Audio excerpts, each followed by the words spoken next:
Hello दोस्तों, इस YouTube channel पर आपका स्वागत है ALP CBT 2 एग्ज़ाम के लिए। दोस्तों, ट्रेड में आज का हमारा टॉपिक है पाइप से आप देख रहे होंगे कि ALP में प्रश्न पूछे गए हैं और आपके पास चाहे ट्रेड फीटर हो, मशीनिस्ट हो, टर्नर हो, उन सभी के लिए ये क्लास इम्पोर्टेंट रहने वाली है।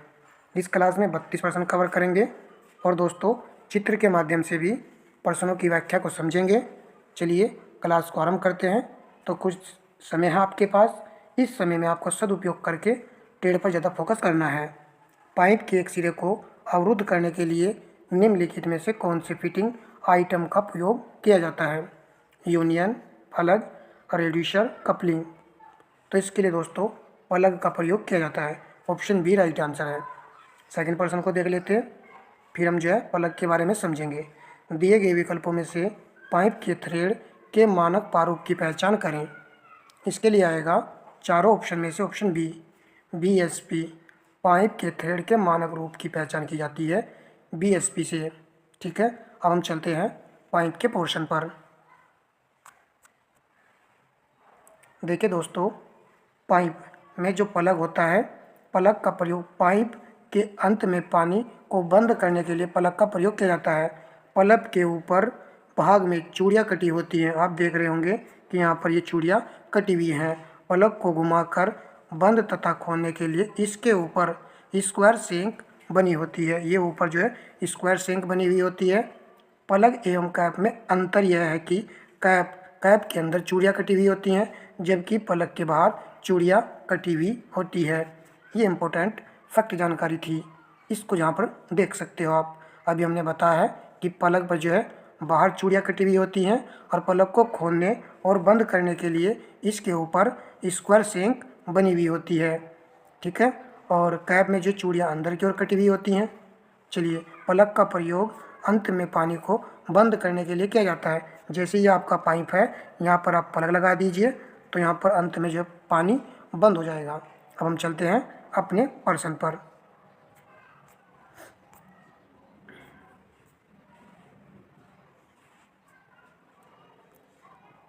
प्रश्न नंबर 3 है, एबस्ट सीमेंट पाइप कितने व्यास तक के बनाए जाते हैं?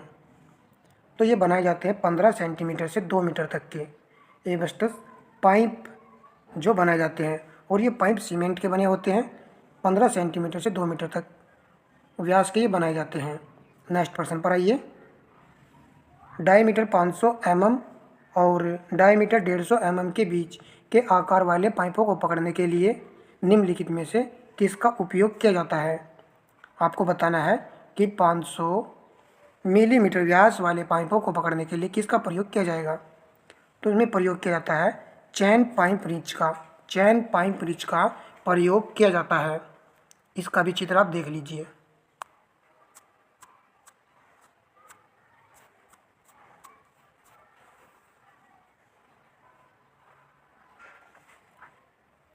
ये देखिए दोस्तों, यहाँ पर चैन पाइप रिंच ये वाली होती है चैन पाइप रिंच।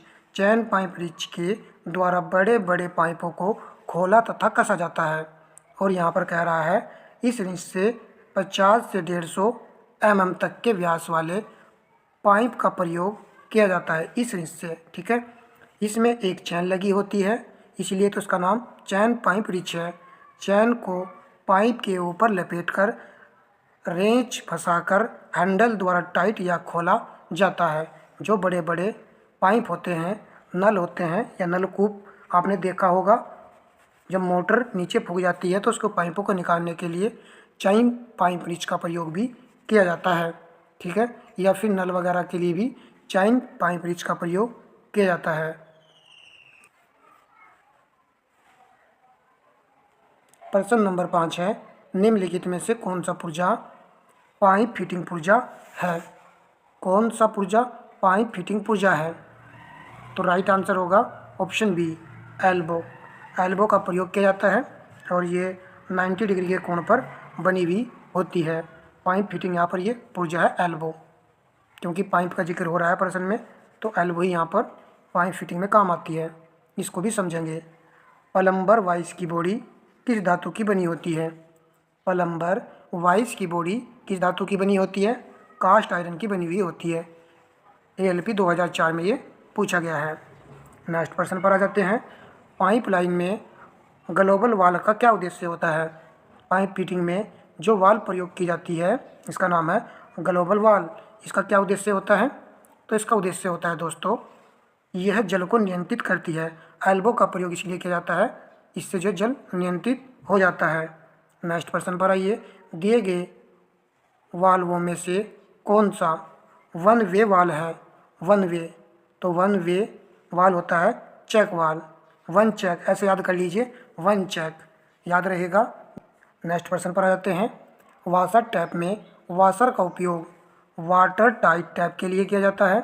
निम्न में से यह किस पदार्थ की नहीं बनाई जाती है? रबड़, फाइबर, चमड़ा, लकड़ी। किस पदार्थ की ये नहीं बनाई जाती है? तो राइट आंसर होगा ऑप्शन डी, लकड़ी की यह नहीं बनाई जाती है। नेक्स्ट प्रश्न पर आ जाते हैं। नॉन रिटर्न वाल्व को चेक वाल्व भी कहते हैं। इसका उपयोग किया जाता है पाइपलाइन के ब्रेक प्रेशर को रोकने के लिए,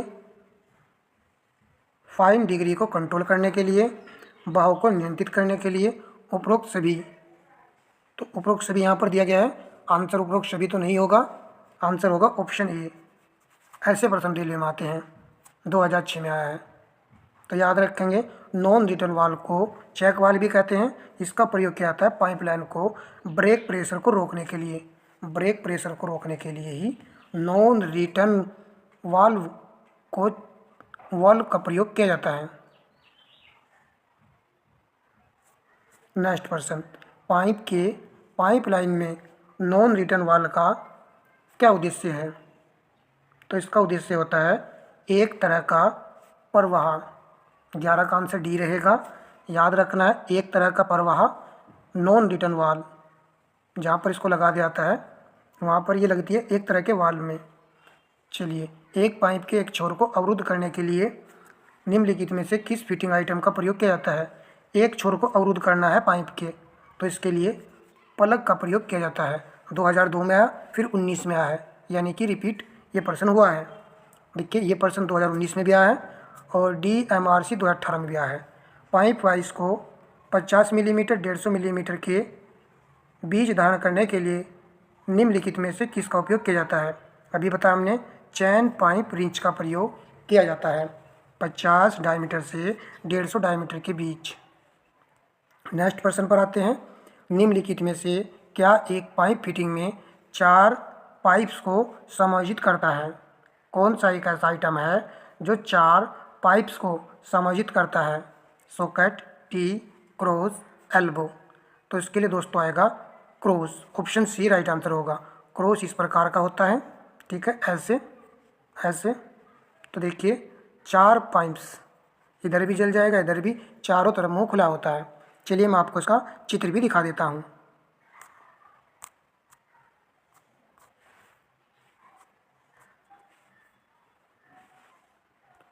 यहाँ पर हम पहले देख लेते हैं टी। इसकी बनावट टी अक्षर की तरह होती है।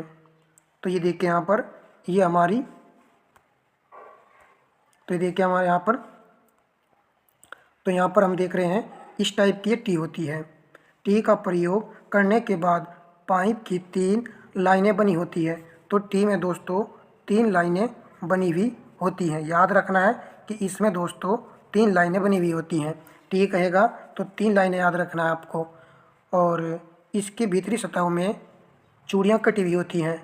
चूड़ी जो है अंदर कटी हुई होंगी। अब आइए आप क्रॉस को देखिए, ये क्रॉस है। देखिए चारों तरफ मुंह खुला हुआ है, इसी का नाम क्रॉस है। इसको क्रॉस टी के नाम से जानते हैं। क्रॉस टी के नाम से भी इसको जाना जाता है। इसका प्रयोग पाइपलाइन के चारों दिशाओं में किया जाता है। चारों दिशाओं में शाखा बढ़ाने के लिए किया जाता है। और इसे 4 वे भी कहते हैं। क्या कहते हैं इसको? 4 वे भी कहते हैं, क्योंकि इसमें 4 मुख होते हैं इसका, तथा इसकी भीतरी सतह पर चूड़ियाँ कटी हुई होती हैं। इसमें भी भीतरी सतह पर ही चूड़ियाँ कटी हुई होती हैं। इस चीज़ को आपको याद रखना है, ठीक है। एल्बो के बारे में हमने पढ़ा है, इसको भी देख लीजिए। एल्बो, इसका प्रयोग जो है किया जाता है लाइन को समकोण बनाने पर 90 डिग्री के कोण पर ये मुड़ी हुई होती है। ये इसका चित्र है एल्बो का। एल्बो का ये चित्र होता है, इसको देखिए यहाँ ध्यान से। और एल्बो में भी चूड़ियाँ जो है भीतरी तरफ कटी हुई होती हैं, ये याद रखेंगे। ये आपका होता है सॉकेट। सॉकेट की सहायता से पाइप की लंबाई बढ़ाई जाती है। ठीक है, अब हम चलते हैं पर्सन पर। और सॉकेट में भी चूड़ियाँ भीतर की तरफ ही कटी हुई होती है। प्रश्न बनेगा कि सॉकेट में चूड़ियाँ कहाँ पर कटी हुई होती हैं, बाहर या भीतर? तो आपको याद रखना है भीतरी सतह पर कटी हुई होती हैं। सॉकेट का प्रयोग लंबाई बढ़ाने में किया जाता है। अब चलिए प्रश्न को देखते हैं।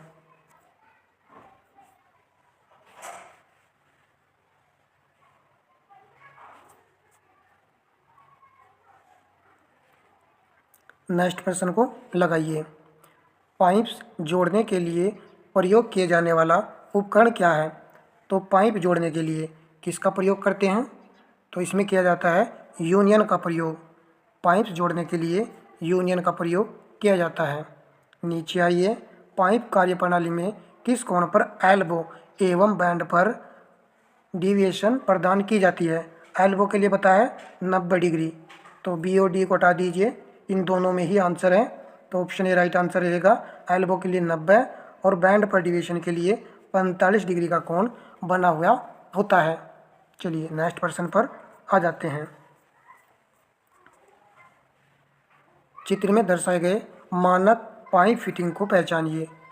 तो इस प्रकार जो चित्र बना हुआ है यही चित्र है एल्बो का। डी विकल्प यहाँ पर सही है और 90 डिग्री का इसमें कोण बना हुआ होता है। प्रश्न नंबर 18 है, पाइपों का अस्थायी जोड़ बनाने के लिए किस युक्ति का प्रयोग किया जाता है? पाइपों का अस्थायी जोड़ बनाना है तो किस युक्ति का प्रयोग करते हैं? तो इसमें प्रयोग करते हैं यूनियन का। ऑप्शन ए विकल्प सही रहेगा। नेक्स्ट प्रश्न, पाइप फिटिंग टूल्स के द्वारा निम्न में से कौन सी गतिविधि की जाती है? पाइप लाइन की फिटिंग, चूड़ी कर्तन, पाइप मोड़ना या टाइट करना, उपरोक्त सभी। तो राइट आंसर होगा ऑप्शन ए पाइप की फिटिंग, ये आएगा पाइप फिटिंग टूल्स के द्वारा। तो याद रखेंगे पाइप लाइन की फिटिंग आंसर रहेगा, उपरोक्त सभी बिल्कुल भी नहीं लगाना है। नेक्स्ट आंसर पर आ जाते हैं। नेक्स्ट प्रश्न को देख लेते हैं। जब ऐसे स्थानों पर छोटे व्यास के पाइप की लंबाई बहुत अधिक होती है जहां पाइपों का रोटेशन संभव नहीं होता है, वहां उन्हें किसका प्रयोग करके जोड़ा जाता है? किसका प्रयोग करके वहां पर इनको जोड़ा जाता है? तो राइट आंसर होगा यूनियन जोड़। तो यूनियन जोड़, देखिए यूनियन से देखिए कितने क्वेश्चन बने हैं। ऐसे स्थानों पर छोटे व्यास के पाइपों की लंबाई बहुत अधिक होती है जहां पाइपों का रोटेशन संभव नहीं होता है, वहां उन्हें यूनियन जोड़ का प्रयोग करके जोड़ा जाता है। नेक्स्ट पर आइए। पाइप मोड़ने के लिए किसका प्रयोग किया जाता है? छेनी का प्रयोग करेंगे? बिल्कुल नहीं, काट दीजिए। पेंचकस का? नहीं भाई।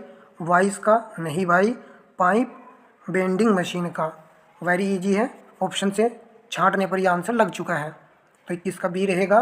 पाइप बेंडिंग मशीन का प्रयोग किया जाता है पाइप को मोड़ने के लिए। पाइप फिटिंग किसके आधार पर किया जाता है? तो पाइप फिटिंग किसके आधार पर करते हैं? कैडमियम के आधार पर करते हैं। ऑप्शन बी राइट आंसर है। प्रश्न नंबर 23 है, पाइप की सामग्री का चयन किसके आधार पर किया जाता है? श्यानता पर, पाइप की लंबाई पर, तरल पदार्थ की प्रकृति पर, पाइप की मजबूती पर। तो आंसर होगा ऑप्शन सी, तरल पदार्थ की प्रकृति के आधार पर ही पाइप की सामग्री का चयन किया जाता है। नेक्स्ट प्रश्न, एक पाइपलाइन में ग्लोबल वॉल का क्या उद्देश्य होता है? जो ग्लोबल वॉल होती है इसका उद्देश्य होता है, ऑप्शन ए राइट आंसर रहेगा। ग्लोब वॉल का उद्देश्य जो होता है जल प्रवाह को नियंत्रित करना होता है। गेट वॉल का उद्देश्य निम्नलिखित में से किस दिशा में पानी प्रवाहित होने देना है? गेट वॉल सीधी रेखा में, ऑप्शन बी राइट आंसर है। गेट वॉल जहाँ पर लगाई जाती है तो उसमें पानी जो प्रवाहित होता है वो सीधी रेखा में प्रवाहित होने देता है। चलिए प्रश्न नंबर नेक्स्ट लगाइए। पाइप फिटिंग में निम्नलिखित में से कौन से औजार का इस्तेमाल किया जाता है?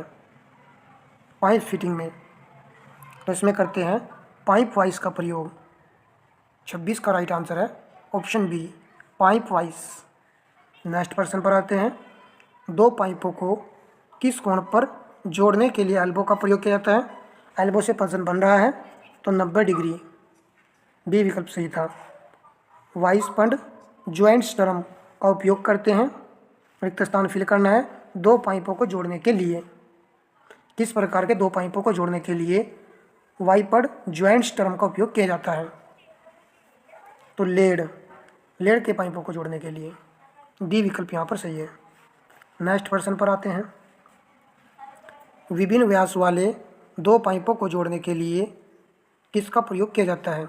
विभिन्न व्यास वाले पाइपों को जोड़ने के लिए तो लघु कारक का उपयोग किया जाता है, डी विकल्प यहाँ पर सही है। निम्नलिखित में से कौन सी विधि का प्रयोग आमतौर पर जीआई पाइपों पर चूड़ी काटने के लिए किया जाता है? जीआई पाइपों पर चूड़ी काटने के लिए प्रयोग करते हैं तो राइट आंसर होगा ऑप्शन बी, डाई स्टोक का प्रयोग किया जाता है।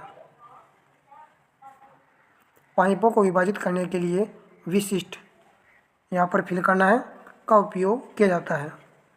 पाइपों को विभाजित करने के लिए तो पाइपों को यदि आपको विभाजित करना है तो टी का प्रयोग किया जाएगा। 31 का आंसर होगा ऑप्शन डी। ठीक है, नेक्स्ट प्रश्न पर आते हैं। पानी के लिए ब्लीचिंग पाउडर को किसके रूप में उपयोग किया जाता है? असंक्रामक के रूप में उपयोग किया जाता है पानी के लिए ब्लीचिंग पाउडर को। ठीक है, ब्लीचिंग पाउडर का इस्तेमाल जो पानी को स्वच्छ करने के लिए किया जाता है। चैनल को किसके लिए उपयोग किया जाता है? चैनल को किसके लिए उपयोग किया जाता है? तो राइट आंसर होगा ऑप्शन बी, जल या संसाधित पानी में रासायनिक को मिलाने के लिए।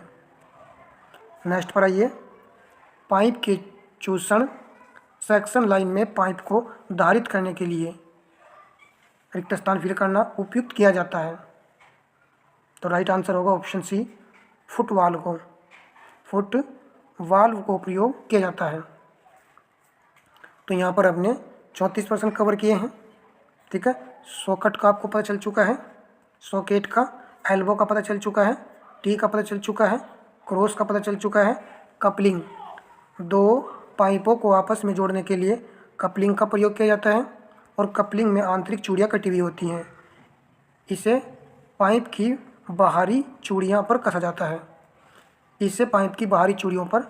जाता है। कपलिंग को। ये देखें, यहाँ पर कपलिंग का चित्र ये है, चूड़ियाँ अंदर कटी हुई होती हैं। पाइप निपल, ये इस तरह का पाइप निपल होता है, चूड़ियाँ जो है बाहर कटी हुई होती हैं, अधिकतर की अंदर कटी हुई है परंतु इसकी बाहर कटी हुई होती हैं। और हेक्सागोनल नट की भी चूड़ियाँ बाहर कटी हुई होती हैं। ये आपका बैंड होता है इस प्रकार का। यह 90 डिग्री के कोण पर मुड़ा हुआ होता है। पाइप का एक टुकड़ा होता है तो इसका भी 90 डिग्री कोण होता है, एल्बो का भी 90 डिग्री ही कोण होता है।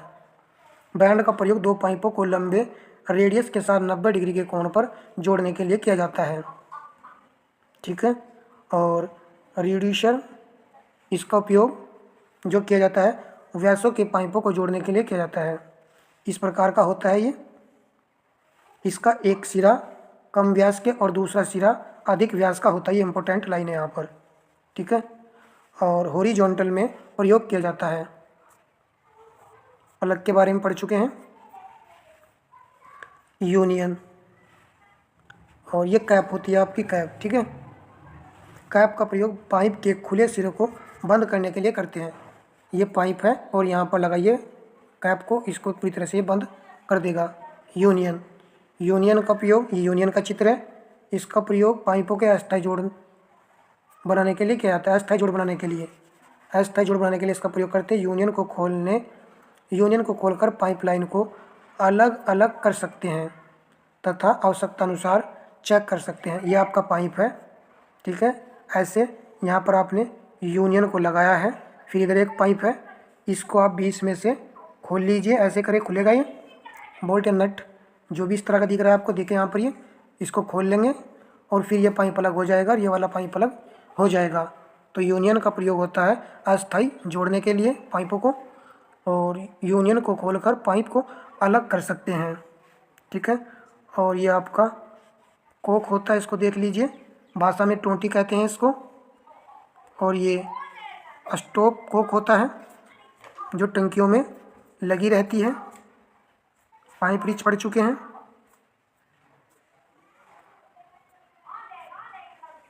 और ये पाइप रिच होता है। पाइप रिच का प्रयोग पाइप फिटिंग करते समय पाइप को खोलने तथा कसने के लिए करते हैं। ये देखिए यहाँ पर पाइप को खोलना या कसना हो तो पाइप रिंच का प्रयोग किया जाता है। इस तरह का ये होता है।